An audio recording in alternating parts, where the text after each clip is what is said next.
Halo siswa kelas 11, selamat datang di pembelajaran fisika. Semoga kalian dalam keadaan sehat dan siap untuk mengikuti pembelajaran hari ini.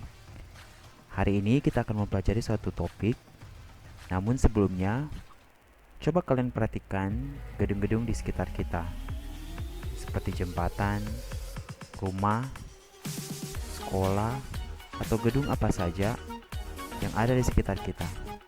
Pernahkah kalian berpikir bagaimana bangunan-bangunan tersebut atau gedung-gedung tersebut tidak roboh dan tetap berdiri kokoh? Ternyata semua bangunan tersebut berdiri kokoh itu karena bangunan tersebut dalam keadaan setimbang. Jadi semua bangunan tersebut dibuat oleh arsitek dengan sedemikian rupa sehingga bangunan itu tidak roboh dan dalam keadaan setimbang. Materi inilah yang akan kita pelajari hari ini, yaitu tentang kesetimbangan benda tegar. Yang pertama adalah kesetimbangan statis sistem partikel. Artinya, benda itu dianggap sebagai suatu titik materi. Jadi, benda dianggap sebagai suatu titik materi, kemudian semua gaya dianggap bekerja pada titik ini, pada titik materi ini. Dan gaya hanya menyebabkan gerakan translasi. Jadi di sini tidak ada gerakan rotasi, hanya ada gerakan translasi. Jadi arti dari partikel di sini adalah dianggap sebagai suatu titik materi. Nah, syarat untuk kesetimbangan sistem partikel adalah sigma F sama dengan 0, artinya semua gaya yang bekerja pada benda atau bekerja pada partikel ini, titik materi ini adalah 0. Jadi jika ditambahkan semua gaya yang bekerja pada titik materi ini atau partikel ini, hasilnya adalah 0. Sehingga dituliskan sigma F sama dengan 0. Ini adalah syarat kesetimbangan sistem partikel. Artinya benda dalam keadaan setimbang jika penjumlahan semua gayanya sama dengan 0. Nah, gaya yang dimaksud adalah gaya pada sumbu X itu sama dengan 0 dan gaya pada sumbu Y itu sama dengan 0. Selanjutnya mari kita lihat kesetimbangan partikel yang dipengaruhi oleh 3 buah gaya. Misalnya ada sebuah titik materi partikel yang diberikan gaya F1, F2, dan F3. Jadi ada 3 buah gaya yang bekerja pada partikel tersebut. Dan ketiga gaya ini menyebabkan terjadinya titik kesetimbangan. Nah, di depan gaya F1 terdapat alfa 1. Kemudian di depan F2, gaya F2 ini terdapat alfa 2 atau sudut alfa 2. Dan yang terakhir di depan gaya F3 terdapat sudut alfa 3. Nah, untuk rumusnya adalah F1 per sin alfa 1 sama dengan F2 per sin alfa 2 sama dengan F3 per sin alfa 3. Bisa kita sederhanakan nanti kalau kita hanya menggunakan dua gaya, nanti berarti hanya F1 sama F1 per sin alfa 1 sama F2 per sin alfa 2. Boleh juga nanti F2 per sin alfa 2 sama dengan F3 per sin alfa 3.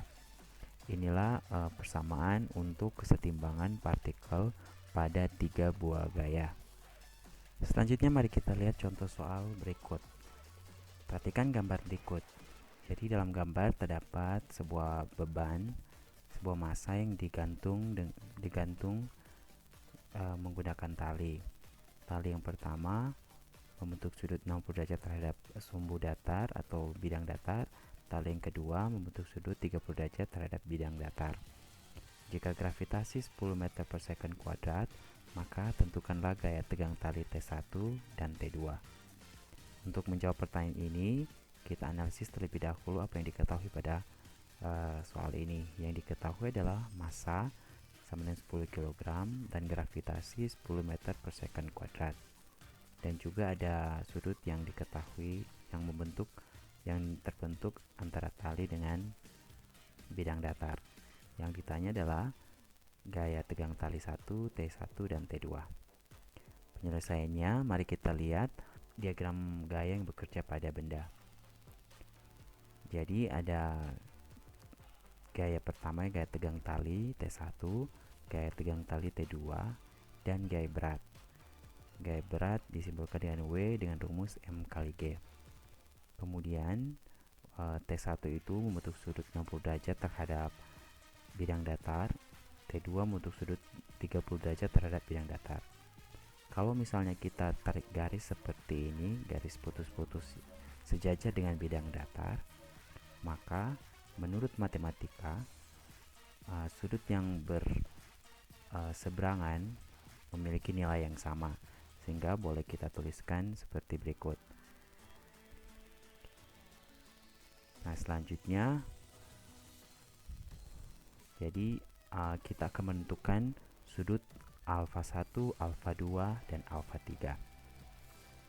Untuk sudut alfa W atau alfa 3 adalah sudut yang di depan W, di depan gaya berat, dinamakan alfa W, yaitu sudut 180 derajat dikurangi 90 derajat sama dengan 90 derajat. Jadi yang kita tahu bersama bahwa sudut yang dibentuk setengah lingkaran itu nilainya adalah 180 derajat. Jadi setengah lingkaran itu nilainya 180 derajat, kemudian dikurangi dengan 90. 90 ini adalah 60 yang ini tambah dengan 30 yang ini. Jadi 90, berarti sudut 180 derajat dikurangi dengan 90 nilainya 90. Berarti sudut di depan gaya berat ini W adalah 90 derajat, dinamakan dengan alfa W. Kemudian selanjutnya yang kita akan tentukan adalah sudut di depan T1 yang kita beri nama alfa 1, itu didapat dari sudut 90 derajat yang ini, sudut siku-siku ditambah dengan 30 derajat yang ini. Karena sudut alfa 1 itu dari T1, T2 ke W, besarnya yang ini. Jadi 90 tambah 30 sama dengan 120 derajat. Kemudian yang selanjutnya sudut alfa 2 yang di depan T2. Sudut alfa 2 ini didapat dari 60 derajat yang sudah diketahui ini ditambah dengan 90 derajat yang ini, yang siku-siku. Nilainya adalah 150 derajat. Jadi semua sudut sudah diketahui, tinggal kita mencari T1 dan T2-nya. Maka kita akan masuk pada untuk menentukan T1-nya. Kita menggunakan persamaan T1 per sin alfa 1 sama dengan W per sin alfa W. Kenapa W? Karena W sudah diketahui, nilainya adalah M kali G itu 10 kg kali 10 meter per second kuadrat, nilainya 100 Newton. Alfa W juga sudah ada, sin alfa 1 juga sudah ada, berarti T1 ini bisa kita dapat. Caranya adalah kita masukkan semua bilangan, semua yang sudah diketahui dalam rumus. Jadinya seperti ini. Kemudian untuk sin 120 derajat, itu ada di kuadran 2, nilainya sama dengan sin 180 kurang 60. Jadi sin 120 derajat itu nilainya sama dengan sin 60. Sin 60 itu adalah setengah akar 3, sementara sin 90 itu adalah 1. Jadi kita ganti sin 60 itu dengan setengah akar 3, sin 90 dengan nilai 1. Kita kali silang, akhirnya kita dapati T1-nya 100 Newton kali setengah akar 3. Nilai akhirnya untuk T1 adalah 50 akar 3 Newton. Selanjutnya hal yang sama juga kita lakukan untuk mendapatkan T2. T2-nya, untuk mendapatkan nilai T2 kita gunakan persamaan T2 per sin alfa 2 sama dengan W per sin alfa W. Kita tinggal masukkan semua bilangan yang sudah diketahui, yaitu sin 150, W-nya 100 Newton, alfa W-nya adalah 90. Nah, untuk sin 150 itu nilainya sama dengan sin 180 kurang 30, yaitu sama nilainya dengan sin 30 derajat. Jadi kita bisa langsung gantikan nilai dari sin 30 derajat adalah setengah, nilai dari sin 90 derajat adalah 1. Kita kali silang, akhirnya dapat T2 sama dengan 100 Newton kali setengah. Nilainya untuk T2 adalah 50 Newton. Sekarang kita lihat contoh soal yang berikut. Ada 3 buah massa yang digantung dengan tali melalui 2 katrol yang licin. Artinya 2 katrol yang licin berarti tidak ada gaya rotasi yang bekerja pada katrol. Kemudian bila sistem dalam keadaan setimbang dan M2 nilainya 500 gram, tentukanlah nilai dari M1 dan M3. Yang diketahui dalam soal adalah M2 sama dengan 500 gram, kita salin ke kilogram menjadi 0,5 kilogram, gravitasi 10 meter per second kuadrat. Yang ditanya adalah M1 dan M3. Penyelesaiannya, kita gambar terlebih dahulu atau kita tentukan diagram gaya yang bekerja pada sistem katrol tadi. Yaitu yang pertama, M2 akan menghasilkan gaya berat W2, M1 akan menghasilkan gaya berat W1, dan akan menghasilkan gaya tegang tali T1 yang ada di atas. Sehingga nilai T1 yang ada di sini, nilainya atau besarnya sama dengan nilai W1 atau nilai dari gaya berat 1. Kemudian ada W3 yang dihasilkan atau gaya berat 3 yang dihasilkan oleh massa 3, dan gaya berat W3 ini nilainya sama dengan gaya tegang tali yang ada di atas di sini. Jadi boleh dituliskan T3 sama dengan W3. Selanjutnya ya kita akan fokus pada sistem yang ada di sini, yang diberi tanda merah ini. Seperti gambar ini, jadi ada W2, ada T3, ada T1. Selanjutnya kita akan tentukan alfa, nilai dari sudut yang dibentuk. Yang pertama, alfa 1 di depan T1 nilainya adalah 30 tambah 90 sama dengan 120 derajat.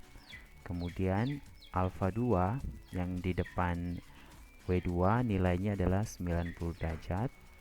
Kemudian alfa 3 nilainya adalah 150 derajat. Jadi 60 tambah 90. Nah, selanjutnya kita gunakan persamaan T1 per sin alfa 1 sama dengan W2 per sin alfa 2. Kemudian kita ganti, karena T1 itu sama nilainya dengan W1, berarti kita bisa ganti T1 ini dengan rumus dari gaya berat, yaitu W1 kali gravitasi. Sementara W2 itu rumusnya adalah W2 kali gravitasi. Nah, karena bentuknya seperti ini, gravitasi ini bisa kita coret. Sehingga tinggal M1 per sin 120 derajat sama dengan 0,5 kg per sin 90 derajat. Yang akan kita cari adalah M1, kemudian sin 120 derajat itu sama nilainya dengan sin 60 derajat, yaitu setengah akar 3. Kemudian sin 90 derajat itu nilainya adalah 1. Kita kali silang, sehingga didapati M1 sama dengan 0,25 akar 3 kg. Begitu juga dengan untuk mencari M3, kita gunakan persamaan berikut, yaitu T3 per sin alfa 3 sama dengan W2 per sin alfa 2. Seperti halnya T1, T3 juga nilainya sama dengan W3, sehingga boleh kita ganti T3-nya dengan rumus dari W3 atau gaya berat yang ketiga itu, yaitu M3 kali gravitasi. W2 juga nilai rumusnya adalah M2 kali gravitasi. Gravitasi di sini boleh kita hilangkan, kita coret, sehingga nanti jadinya seperti ini. M3 per sin 150 derajat sama dengan 0,5 kg per sin 90 derajat. Ini M3 ya, mohon maaf. Kemudian yang sin 150 derajat itu sama nilainya dengan sin 30, yaitu setengah. Kemudian yang sin 90 derajat nilainya 1. Kita kali silang sehingga nanti didapati nilai dari M3, harusnya ini M3 ya. M3 sama dengan 0,25 kg.